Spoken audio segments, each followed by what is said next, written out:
The laughter was sharp, bright, and hollow all at once. My father stood by the grill, a beer in one hand, tongs in the other, his voice just loud enough to carry over the music. If Elaine disappeared tomorrow, I don't think we'd notice until the dishes piled up. Asterisk. A joke. Just a joke. Everyone chuckled. Even my mother, Patricia, let out one of those tight, polite laughs she reserved for company. My younger brother, Kyle, grinned into his solo cup, his shoulders shaking with amusement. His wife, Becca, nudged him like he should stop. He didn't. I didn't say a word. I just stared at the plate in front of me, a potato salad untouched, the same recipe I'd brought to this barbecue for over a decade. It used to be my father's favorite. Now it sat at the corner of the food table, half warm and forgotten. They hadn't made a seat for me. Everyone else had name cards, little folded squares of cardstock, probably printed on Becca's cricket. Mine was missing. So I stood there, plate in hand, like a neighbor who'd wandered into the wrong party. Eventually, I took the spot near the trash can, just behind the patio fan, where the hum of conversation buzzed around me like I was under glass. The joke still circled in my chest. It wasn't even original. I'd heard variations of it before, in sitcoms, in bad breakup stories, in offhand remarks at office parties, but never from the man who taught me how to ride a bike. Never from someone who once kissed my scraped knees and told me I mattered. That day, something in me went still. Not broken. Not angry. Just still. And I remember thinking, asterisk, when exactly did I stop being part of this family's picture, asterisk? Because I used to be at the center of it. They never asked me to save them. Not out loud, anyway. But somehow, I always knew when I was expected to step in. I was 19 when my father lost his job. The factory had been scaling back for months, small layoffs here and there. But when it finally reached his level, it hit hard. Mortgage payments lapsed. Mom started working double shifts at the clinic. The tension in our kitchen grew so thick you could taste it between bites of boxed macaroni. So I deferred college. Just for a semester, I told myself. Just until things leveled out. I picked up shifts at the grocery store and put half my paychecks toward the mortgage. At night, I watched over Kyle while our parents slept. He was 13 then, moody, lost, barely speaking since Dad's layoff. They never asked. But when they cashed the checks I left on the kitchen counter, no one turned them away either. 6 months turned into a year. Then 2. By the time things stabilized, Kyle had started high school and suddenly needed rides, football practice, SAT prep, college tours. He didn't ask Mom or Dad. He asked me. He called me asterisk Laney Star. He was the only one who ever did. Back then, it felt like a thread still connecting us. I finally went back to school at 24. Nights and weekends, part-time. I worked full-time at a print shop, studied on my lunch breaks, graduated quiet and debt-free. No one came to the ceremony. Mom said she had to work. Dad forgot the date. Kyle didn't forget. He just said, asterisk, that's cool, asterisk, and asked if I could help him fix his resume. 2 years later, when he graduated, the whole family threw a backyard party, balloons, banners, matching t-shirts. I stood at the grill, flipping burgers, while Dad announced to a neighbor, asterisk, Kyle's gonna do big things. Asterisk. No one mentioned I'd helped him write his entire college application. That's how it was. Year after year. I became the helper. The standby adult. The one they called when the power went out, or the dog needed a vet visit, or a tuition bill came early. I was asterisk useful star. Steady. Quiet. And Kyle? Kyle became the story they told at dinner. The kid who pulled through. Who made it out? Who married well? Who gave them grandkids? The one they cheered for. The one whose name showed up on homemade ornaments and birthday cakes. Sometimes I wondered, did they ever stop to ask what I made it through? Or had I made it all too easy for them to forget? It was a photo that did it. I stopped by my parents' house one Sunday to drop off extra bedding they'd asked for. Kyle's kids were spending the weekend, and apparently, they'd forgotten blankets. I didn't stay. Didn't even take off my shoes. Just left the bag in the hallway and was about to head out when I noticed a new frame on the mantel. A picture from last Thanksgiving. My mother had her arm around Kyle's wife, Becca, beaming. Kyle stood beside them, holding his son. My father was in the back, mid-laugh, holding a carving knife. Even the neighbor, Mrs. Tunn, had somehow made it into the shot. But I wasn't in it. I stared at that photo for a full minute. I had been there. I had helped cook the meal. I had washed every single dish while they sat on the porch drinking mulled cider. But looking at that photo, it was like I'd never existed in the room. I asked Mom about it later, casually. Did you ever get that other picture? The one where I was sitting next to Kyle on the porch swing. She blinked like I was speaking a different language. Oh, I think that one was blurry. Or maybe someone was blinking. Becca probably just picked the best one. That was the whole answer. She went back to stirring soup like she hadn't just erased me from the memory of a day I helped hold together. And then came my birthday. Or rather, Kyle's son's birthday, which they decided, without telling me, would be held on the same day, in the same house, using the same cake. My mother called the morning after. Sorry we didn't reach out. Things got a little chaotic. You understand, right? I didn't answer. Because what was there to say? That week, I logged into the shared family photo album, one I'd created years ago to help everyone stay connected. And notice my name had been removed as a collaborator. I wasn't blocked. Wasn't kicked out. I was just no longer part of it. No one told me. No one needed to. I scrolled through the pictures anyway. New family portraits. Captions. Group messages under each. One photo had a comment that said, the whole gang together. I wasn't in it. I had taken it. And that was when I understood something. I hadn't just been forgotten. I'd been edited out. I didn't leave that day. But something shifted. Not in anger. No slammed doors. No late-night texts. Just a quiet recalibration, like when a house finally settles and the floor creaks differently. I started small. I muted the family group chat. Then archived it. Then, 3 weeks later, left it. No message. No sorry, just need a break. Just gone. No one followed up.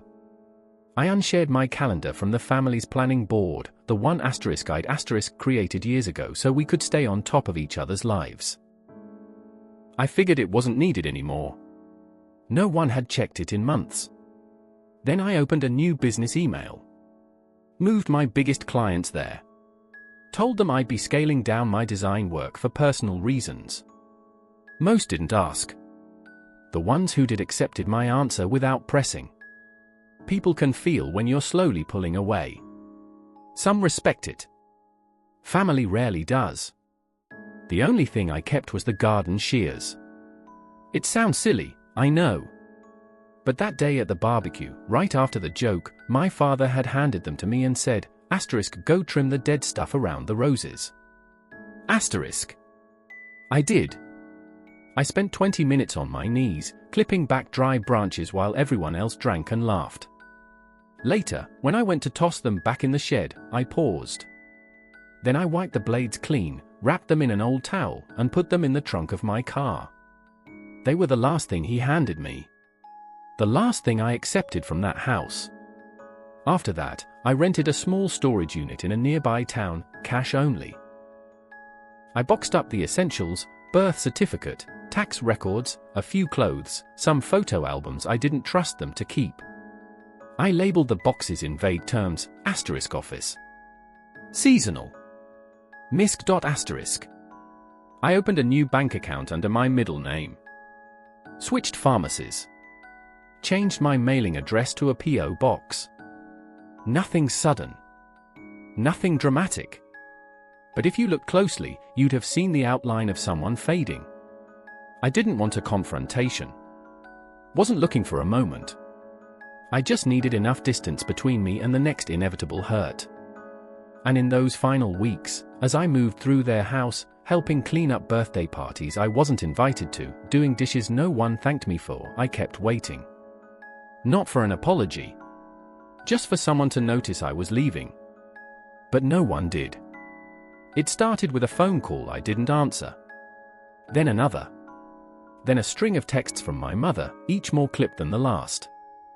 Have you talked to your brother? Asterisk. Kyle's going through a tough time. Asterisk. We could really use your help right now. Asterisk. I didn't respond. From what I gathered through whispers, mostly Becca's vague social media posts, Kyle had moved out of the house. There were rumors of someone else.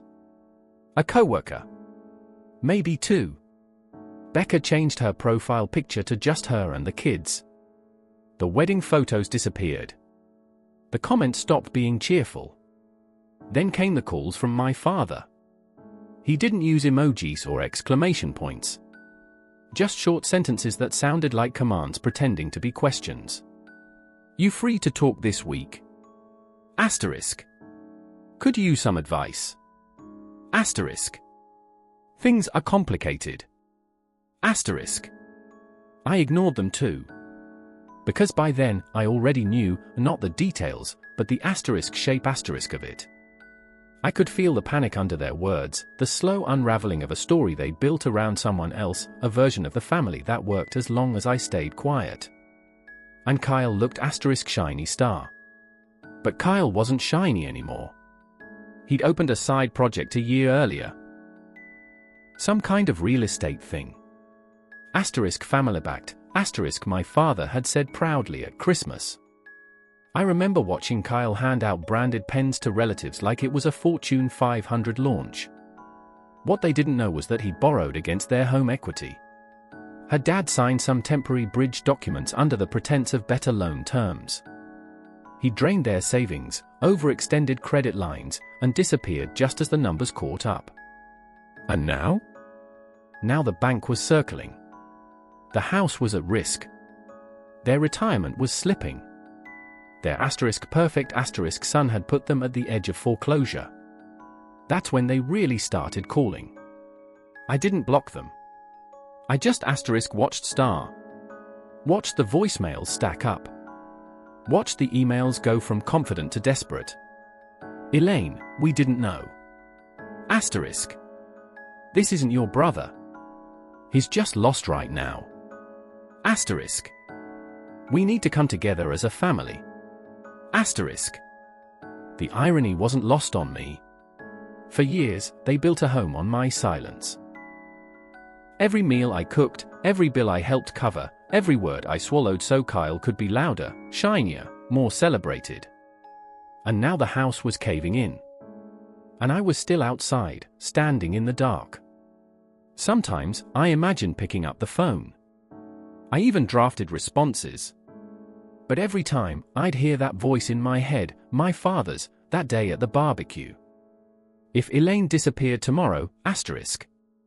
And I'd think, asterisk maybe I already did. Asterisk. The first time I saw my mother in person after everything, it was at a coffee shop, neutral ground. Her idea. She was already seated when I arrived, stirring a cup she hadn't touched.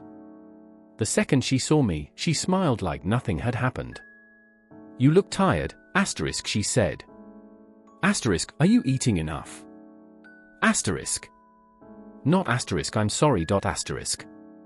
Not asterisk, we missed you. Asterisk. Just a rerun of motherly concern, like that would cover the months of silence. I ordered tea. Sat down. Waited. Finally, she said, *, your father's proud. He just doesn't always show it. *. Then, after a beat. *, Kyle made mistakes. But you've always been the stronger one. We were hoping maybe you could talk to the bank. Just until things settle. *. There it was. They didn't want me back. They wanted me functional star. Reliable. The way I'd always been before I asked for space. Before I stopped saying yes star. He's your brother, she added, softer now. He's not well. And Becca's been difficult. The word hung there. Difficult. As if Becca hadn't been the one cheated on. As if the only thing that mattered now was cleaning up quietly. I didn't speak. Didn't nod. I just let her keep going. She moved into emotional territory next. Said the house felt empty. That Dad didn't sleep well. That the grandkids asked where Aunt Lainey was. Then she reached across the table and placed her hand on mine. I know you've been hurt. I know we weren't great. But what's the point of holding on to all that? Family's still family, right? That's when I felt it. Not anger. Not pain. Just the weight of her words. How cleanly they swept the past into a drawer, shut it tight, and asked me to pretend none of it happened. As if the silence didn't matter. As if the joke never landed. As if I hadn't slowly bled out of their lives while they cheered for someone else. I pulled my hand back gently. I didn't hold on to anything, I said. I let go. That's why I'm still standing. She looked down, then back up, unsure whether to cry or smile. As we stood to leave, someone else caught my eye, Samantha, an old friend from high school. The one person who had always seen me clearly, even when we drifted apart. Years ago, she'd told me, you're the glue, Elaine. They just don't know what happens when glue walks away. She'd been at that barbecue too. She'd heard the joke. Now, seeing me, she walked over and said quietly, I'm glad you're okay. Then, just before leaving, maybe don't stir things up now. They're already overwhelmed. An that was the final shift. Even the one person who used to defend me now just wanted things to stay quiet. I didn't go back to the house. Even after the coffee shop. After the voicemails turned soft. After the emails came with phrases like, we know we haven't been fair. I didn't go. I mailed a check. Not a large one, but enough to buy them time. Enough to keep the bank quiet for a while. I left the memo line blank. Then I printed a single sheet of paper, my portion of the house title, signed over. No strings. No notes. Just a clean transfer. I drove out early on a Tuesday and dropped the envelope in their mailbox. No knock. No conversation. Just the sound of gravel under my tires as I pulled away. I thought I might feel sad. Or empty. Or angry. But I didn't. I felt still like a lake before dawn, flat and wide and finished. For the first time in years, I didn't feel like I owed anyone an explanation. I didn't need them to say I was right or wrong or anything at all. I had stopped asking to be seen. A week later, my mother sent a photo of the kids holding a thank you sign. No caption. No voicemail. Just the picture, like it was proof we were still a family. I didn't respond. I didn't need to. They had their proof. I had mine. Because there's something that happens when you finally stop fighting for a seat at the table. You realize the table was never built with you in mind. And the silence that used to crush you? It starts to sound like freedom. So when they asked later, in subtler ways, if I'd be back for Thanksgiving, if I could help organize Kyle's oldest kid's birthday, if I wanted to rejoin the family album. I answered the same way every time. With stillness. With space. With the kind of no that doesn't need a raised voice to be heard. But just once, I let myself speak. It was over the phone. My father called on a Sunday afternoon, and I picked up. He sounded tired. Older. Softer. "We're trying to do better, he said. You know that, right? I didn't reply right away. Then I said, simply, "I was there. You just never looked." He went quiet. I let him stay there. The following summer, they held another barbecue. I wasn't invited, but I saw the photos through someone else's social feed, one of those posts meant to look spontaneous but curated just enough. Everyone was there. Kyle. Becca. The kids. Mom in her floral apron. Dad manning the grill again, like nothing had ever burned. Balloons. Potato salad. Even Mrs. Tunn made another appearance. And in one photo, I saw it. My old seat, the one near the patio fan, had a name card this time. It wasn't mine. It said Jackson in big blue letters. Kyle's youngest. The chair had been passed down, reassigned like I'd never sat there to begin with. No one noticed the garden shears. They were still by the porch, rusted now, half buried in overgrown mulch. One handle snapped. Forgotten. Like the girl who once used them. But I remembered. They were the last thing my father handed me. The last thing I chose to keep. So I returned the gesture. 1 month later, a letter arrived in their mailbox. No return address. Just one sentence. "You noticed yet? Signed. Illa Monroe. That was it. No explanation. No plea. Just a reminder that something once lived in the silence they'd learned to talk over. I don't know if they read it. Or what they said. Or who they blamed. I only know they never wrote back. And for once, I didn't need them to. If you ever left quietly, just to see who would notice, you're not alone.